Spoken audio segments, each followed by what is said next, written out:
¿Qué tal? Bienvenidos a un nuevo video de valor en donde abordamos tópicos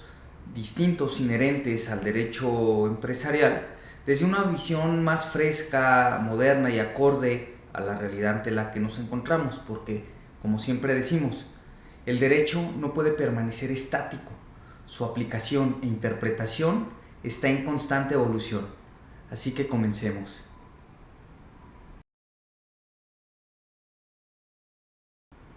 El día de hoy vamos a abordar dos derechos dentro del ámbito societario. El primero de ellos, el derecho de preferencia, y el segundo, el derecho al tanto. Como veremos, ambos derechos son sustancialmente distintos, sin embargo, observamos que en la práctica corporativa, de manera más o menos frecuente, reiterada, se llega a incurrir en confusión entre ambos conceptos. Así que vamos a analizarlos.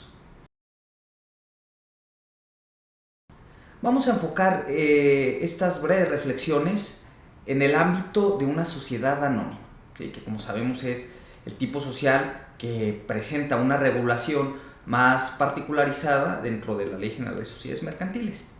Pues bien, como sabemos, una sociedad anónima puede en cualquier momento de su vida corporativa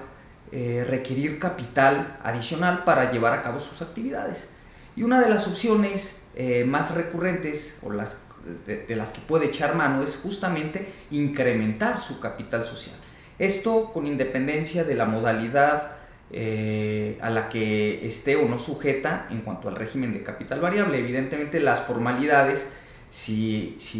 está sujeta a este régimen, pues serán distintas a las que se tendrán que observar en caso de que no sea así. El hecho es que una vez que se aumenta el capital social,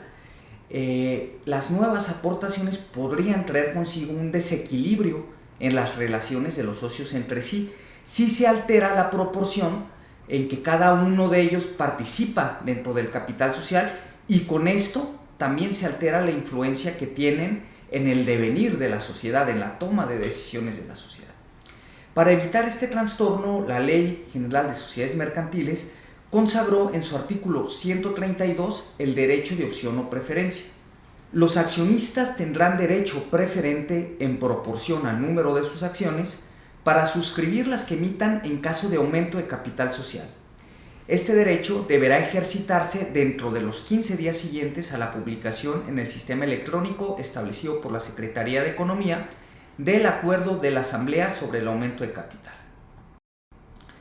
De esta norma resulta implícitamente un requisito especial que opera en los casos en que una sociedad anónima incremente su capital social mediante la emisión de nuevas acciones, y justamente es la publicación de ese acuerdo en el sistema electrónico de Secretaría de Economía. Este requisito no se ordena de modo directo en ningún otro artículo de la ley, pero es importante observarlo porque de lo contrario se estaría yendo en contra de una norma prevista en la ley, ocasionando o afectando el acuerdo correspondiente de nulidad. Ahora, este derecho de preferencia es indisponible por la Asamblea de Accionistas, pero es renunciable por el propio accionista. Es decir, se trata de un derecho imperativo, pero que puede ampliarse, limitarse o negarse siempre que así se prevenga en el estatuto social. Todo esto con fundamento en el inciso E de la fracción séptima del artículo 91 de la ley. Entonces, la razón que justifica el derecho de preferencia estriba en que debe respetarse a cada uno de los socios sin mengua ni deterioro alguno la posición de igualdad y de influencia que tienen dentro de la sociedad. Es decir, se debe respetar su derecho para mantener el mismo porcentaje de participación tanto en las decisiones como la cuota alícuota del patrimonio social que tuvieran antes de cualquier aumento de capital.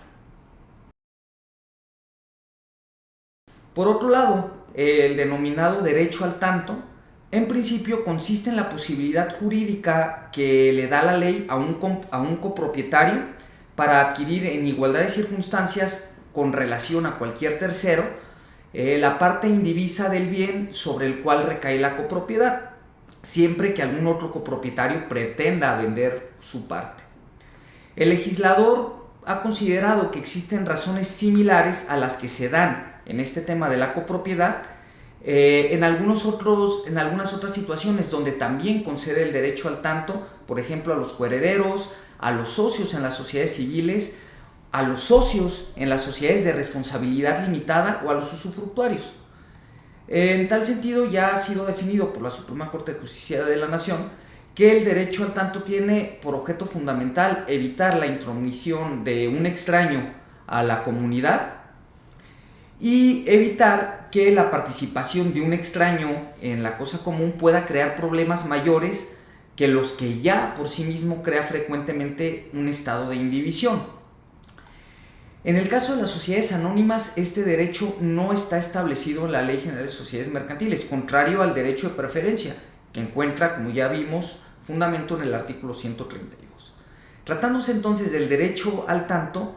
su otorgamiento va a depender en cada caso en concreto de que se haya incorporado en el estatuto de la sociedad, lo que puede realizarse en principio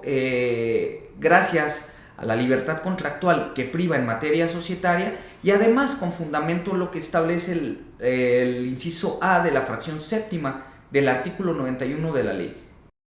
La escritura constitutiva o póliza de la sociedad anónima deberá contener, además de los datos requeridos por el artículo sexto, los siguientes: fracción séptima, en su caso, las estipulaciones que, inciso A, impongan restricciones de cualquier naturaleza a la transmisión de propiedad o derechos respecto de las acciones de una misma serie o clases representativas del capital social, distintas a lo que se prevé en el artículo 130 de la Ley General de Sociedades Mercantiles.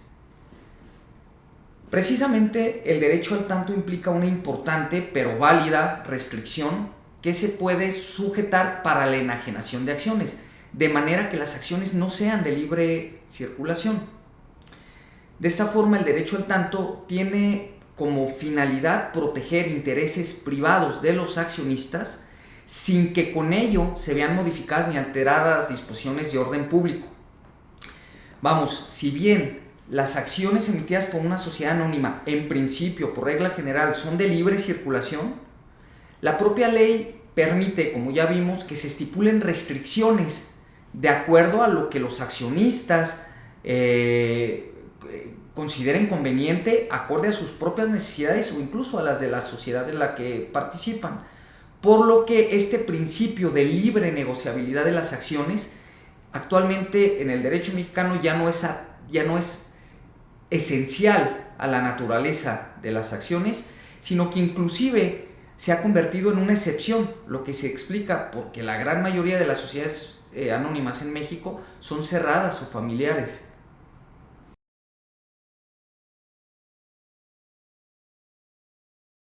En la práctica de las sociedades anónimas existe una tendencia a introducir diversas cláusulas restrictivas a este principio de la circulación de las acciones, que se insertan generalmente en el estatuto social, ya sea al momento de constituir la sociedad o en alguna reforma posterior. Esta tendencia ha sido resultado de una reacción contra la libre transmisión de las acciones que puede conllevar la posibilidad de que gentes extrañas a los intereses y preocupaciones que dieron el impulso inicial para que los accionistas formaran una sociedad, puedan participar en esta y tal vez desvirtuar esos intereses, o por lo menos que la presencia de tales personas pudiese perturbar la estructura del propio ente moral. En relación con las motivaciones que impusieron en la práctica las cláusulas restrictivas a las que nos referimos, el maestro Joaquín Rodríguez nos da algunos ejemplos.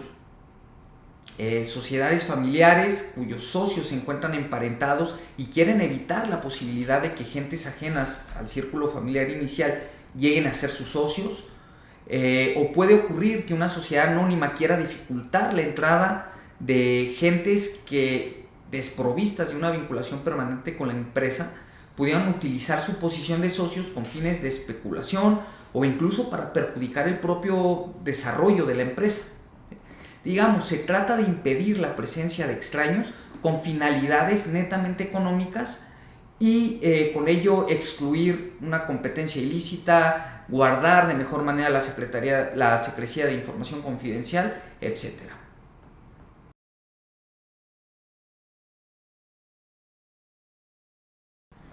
Ahora, ¿qué ocurre si, no obstante de estar previsto el derecho al tanto en el estatuto de una sociedad,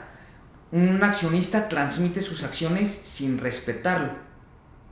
En mi opinión, la violación a las restricciones estatutarias implicaría la falta de un presupuesto jurídico para la eficacia de la transmisión. En tal supuesto, y evidentemente de acuerdo a lo que en cada caso se haya previsto en el estatuto social, la sociedad que haya emitido las acciones no debe reconocer como accionista al adquirente, porque ello iría en contra de sus propias bases sociales. En este punto conviene recordar que, según los artículos 128 y 129 de la ley, una sociedad anónima solo va a considerar como dueño de las acciones a quien aparezca inscrito como tal en el registro de accionistas. De tal forma, aunque existiera una venta, si no se respetó el derecho al tanto siguiendo el procedimiento que se haya establecido vía estatutaria, esa enajenación resultaría ineficaz ante la sociedad, quien por este mismo motivo no estaría obligada a inscribir al adquirente en el libro de registro de las acciones y por ende no se le consideraría como accionista frente a la sociedad o frente a terceros. Pues esto es todo en el video del día de hoy. Espero que la información que hemos compartido pueda resultar de utilidad en el día a día dentro de la práctica societaria en México. Pronto volveremos con más videos de valor donde seguiremos compartiendo estas y otras ideas que buscan siempre romper con los viejos y falsos paradigmas que atentan contra el ingenio empresarial y entorpecen el desarrollo de los negocios en nuestro entorno. Los esperamos.